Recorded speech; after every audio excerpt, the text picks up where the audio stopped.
हमारे पास टॉपिक है वायरसेस। अब मैंने यहाँ पे लिखा है वायरसेस। जनरली जब भी हमारे सामने वायरस का नाम आता है या वायरसेस का जिक्र आता है तो हमारे जो दिमाग है वो एक अजीब सस्पेंशन में पड़ जाता है, क्योंकि वायरस के बारे में अभी तक हमारे पास एक कोई प्रॉपर इल्म नहीं है। अब उसकी इल्म ना होने की बहुत सारी वजूहत हैं। तो आइए सबसे पहले हम वायरस को डिफाइन करते हैं। वायरस को हम कैसे डिफाइन करेंगे? तो देखो, वायरसेस में लिखा है द इंट्रासेलुलर ऑब्लिगेट, यानी कि एक लफ्ज हो गया इंट्रा, सेलुलर दूसरा वर्ड हो गया, ऑब्लिगेट थर्ड, पैरासाइट फोर्थ। यानी कि वायरस के एक डिफिनेशन के अंदर चार अल्फाज है। It is intracellular obligate parasite, it is intracellular obligate parasite. उस पार्टिकल को हम क्या कहेंगे? वायरस।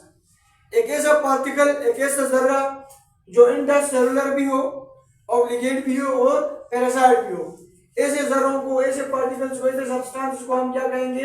वायरस। समझ आ रही है? अब वायरस की जो मैंने डेफिनेशन लिखी है इसके अंदर हर एक लफ्ज का मुख्तलिफ मानी है। जैसे कि इंटरा, यहाँ पे क्या है? इंटरा। इंटरा की क्या मतलब है? इनसाइड। सेलुलर की क्या मतलब है? सेल। जो इंट्रासेलुलर को हम अगर मिलाएं तो इसका मतलब बनता है inside of cell. Inside of cell एक मतलब ये हो गया। Second, obligate.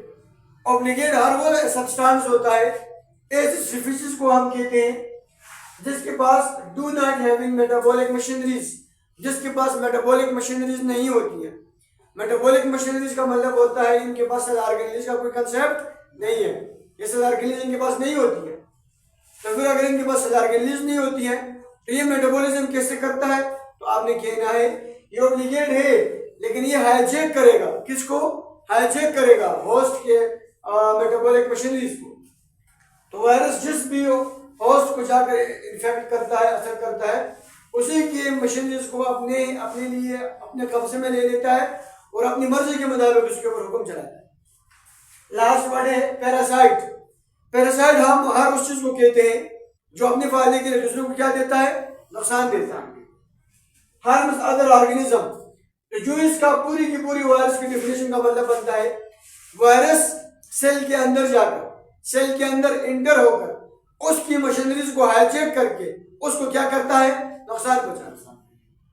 इसके डेफिनेशन के अंदर यार ये बातें लिखी हुई है। यानी कि वायरस एक ऐसा जर्रा होता है जो किसी लिविंग थिंग्स के अंदर जाएगा, पहले सेल में दाखिल होगा, दाखिल होने के बाद उसके मेटाबॉलिक मशीनरीज को हाईजैक करेगा, फिर उसको बीमार कर देगा, उसको नुकसान पहुंचाएगा, उसको बीमार कर देगा। समझ आ रही है ना? तो जो ये इसका खुलासा है इंट्रासेलुलर ऑब्लिगेट पैरासाइट। समझ आ रही है?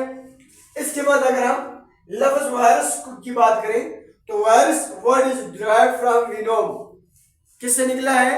विनोम से निकला है, जिसका मतलब होता है पॉइजन, जहर। इसका क्या मतलब है? जहर, जहरीला है जहर। अगर वायरस की हम स्टेटस देख लें क्लासिफिकेशन में, चाहे वो 5 किंगडम हो या 2 किंगडम सिस्टम हो, उसकी अगर हम स्टेटस देखते हैं तो no member of any 5 kingdom और 2 किंगडम। वायरस ना ही इन 5 किंगडम में किसी एक किंगडम का मेंबर है, ना ही वायरस 2 किंगडम में किसी किंगडम का मेंबर है। यानी कि वायरस को ना ही किसी हमने 5 किंगडम में से किसी एक किंगडम में रखा है, ना ही हमने 2 किंगडम सिस्टम में रखा है। यानी कि वायरस का वजूद इन 5 किंगडम्स में है ही नहीं। It is keeped on boundary. तो फिर ये कहाँ पे है? हमने बाउंड्री में रखा है। कहाँ पे रखा है? बाउंड्री में। किसके? Living things and non living things. हमने जिंदा चीजों और बेजान चीजों के बिल्कुल मिड में रखा हुआ। यानी कि इस तरह है, ये बिल्कुल इस तरह, ये इस तरह है, ये नीचे नॉन लिविंग थिंग्स है। जहां पे नॉन लिविंग थिंग्स आकर खत्म होगी वहां पे क्या रखा है हमने? वायरस। फिर वायरस के ऊपर क्या स्टार्ट होता है? Living things. ये इस तरह कि भाई ये लिविंग थिंग्स है, यहाँ पे मिड में आपने वायरस को रखा हुआ है, यहाँ पे नॉन लिविंग थिंग्स है। यानी कि ये virus is kept between boundary line of living and non living. Virus को हमने बेजान और जिंदा चीजों की बिल्कुल बाउंड्री में रखा हुआ है। अब हमने वायरस को लिविंग और नॉन लिविंग की बाउंड्री में क्यों रखा है? उसके पीछे बहुत सारी वजूहत थी। वो वजूहत ये है कि वायरस के पास कुछ करैक्टर, कुछ खुशियात जिंदा चीजों की तरह है और कुछ खुशियात बेजान चीजों की तरह है। यानी कि वायरस के पास दो चीजों की प्रॉपर्टी है, लिविंग थिंग्स की प्रॉपर्टी है और नॉन लिविंग थिंग्स की भी प्रॉपर्टी है। जैसे कि मैंने यहाँ पे लिखा है कि वो लिविंग कैरेक्टर क्या होगा वायरस का, तो वायरस का नॉन लिविंग कैरेक्टर क्या होगा? लिविंग में देखो, वायरस के पास है जेनेटिक मटेरियल। जितने भी जिंदा चीजें हैं दुनिया में उसमें आपको जेनेटिक मटेरियल मिलेगा। या तो आपको आरएनए मिलेगा, या तो आपको डीएनए मिलेगा, या तो आपको डीएनए मिलेगा, या तो आपको। तो फर्स्ट लिविंग प्रॉपर्टी ये है वायरस के पास, इसके पास जेनेटिक मटेरियल डीएनए और आरएनए होता है। Second, become active inside. जो ही वायरस लिविंग थिंग्स के अंदर जाएगा तो एक्टिव हो जाएगा, जाग जाएगा, काम करना स्टार्ट कर देगा। सेल से बाहर जाता है तो ऑफ हो जाता है, सेल के अंदर आएगा, लिविंग थिंग्स के अंदर आएगा तो ऑन हो जाएगा। Third, parasitic in nature. इसके नेचर में क्या है? पैरासाइटिक है। पैरासाइट जिंदा चीजें होती हैं जो दूसरों को क्या करती हैं? बीमार करती हैं। तो वायरस के पास एबिलिटी है, ये क्या करेगा? काजेस डिजीजेस, काजिंग डिजीज, ये जिंदा चीजों की खुशियत है, प्रॉपर्टी है, तो दूसरों को बीमार करती है। Four, multiply inside cell. Living things की प्रॉपर्टी है कि अपनी कॉपी बनाता है, 1 से 2, 2 से 4, 4 से 8 बनती है।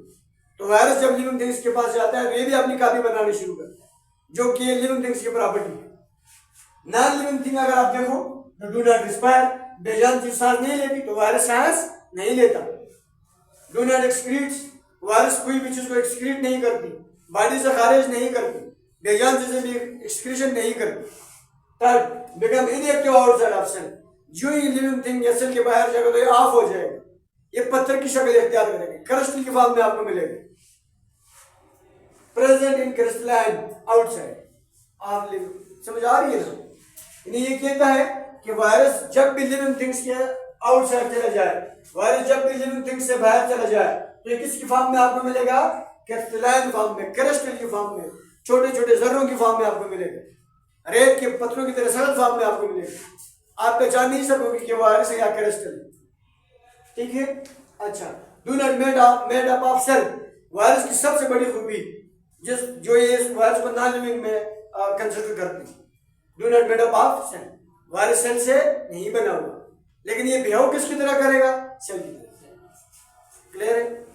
अच्छा, फिर वायरस की बहुत सारी टाइप्स है, बहुत सारी टाइप्स है। कुछ ह्यूमन वायरस हैं, कुछ को हमने एनिमल के वायरस के नाम पे डिवाइड किया है। फिर उसमें ह्यूमन वायरस अलग है, डॉग्स वायरस अलग है, कैट्स वायरस अलग है, प्लांट के वायरस अलग है। समझ आ रही है ना? यानी कि इवन हर फ्रूट का, हर प्लांट का, हर स्पीशीज का वायरस अलग होता है। तो यहाँ पे मैंने एक एग्जांपल लिखा है बैक्टीरियोफेज। किसका? बैक्टीरियोफेज का। बैक्टीरियोफेज दो सवालों पर मुश्तमिल है, bacterio and phase. Bacterio and phase. Bacterio निकला है बैक्टीरिया से, किससे निकला है? अब हमें पता है कि बैक्टीरिया एक माइक्रो ऑर्गेनिज्म है, समझ आ रही है ना? फेज का मतलब होता है ईटिंग, फेज का मतलब होता है ईटिंग, फेज का मतलब होता है ईटिंग। यानी कि बैक्टीरियोफेज एक ऐसा वायरस होता है जो किसको खाएगा? बैक्टीरिया को खाएगा। किसको खाएगा? बैक्टीरिया को। यानी कि बैक्टीरियोफेज वो वायरस होता है जो बैक्टीरिया को खत्म करता है। अब मैंने यहाँ पे जो डायग्राम बनाई है ये बैक्टीरियोफेज की डायग्राम है। तो इसके पास दो मेन हिस्से होते हैं, एक इसका हेड होता है। कौन सा? ये हेड है इसका। ये किससे बना है? प्रोटीन के कोट से बना है। किससे बना है? प्रोटीन के कोट से बना है। इसके सेंटर में जो आपको नजर आ रही है डीएनए है या इसका जीनोम है, इसका जीनोम मटेरियल होता है, जेनेटिक मटेरियल हम उसको। ये इसका कॉलर है, नेक है। इसके बिल्कुल यहाँ के पीछे ये प्लेट है। इस प्लेट को हम क्या कहते हैं? Base plate. क्या कहते हैं? Base plate. और इसके फाइबर्स है, क्या है? फाइबर्स है। अब ये एक्शन कैसे करता है? फर्ज करो यहाँ पे हमारे पास कोई भी बैक्टीरिया का सेल है, ये बैक्टीरिया का सेल है। तो वायरस के सबसे पहले ये फाइबर्स जाकर इस तरह उस फेज के उस अपने होस्ट के सेल के साथ मिल जाती है, सेल मेम्ब्रेन के साथ, सेल वॉल के साथ। जो ये फाइबर उसके साथ अटैच हो गई तो क्या होगा? आहिस्ता आहिस्ता इसकी बेस प्लेट उस होस्ट सेल के सेल वॉल या सेल मेम्ब्रेन के साथ मिल जाती है। मिलने के बाद इसके यहाँ पे होती है सिरिंज। क्या होती है? सिरिंज। सिरिंज से पैक कर लेती है, उसके सेल वॉल के अंदर सुराख कर लेती है। सुराख करने के बाद, समझ आ रही है ना, ये जीनोम नहीं है, ये ट्रांसफर कर लेता है उस होस्ट सेल के अंदर, इसके अंदर से जीनोम खत्म हो जाता है, अब जीनोम नीचे बैक्टीरिया के सेल के अंदर है।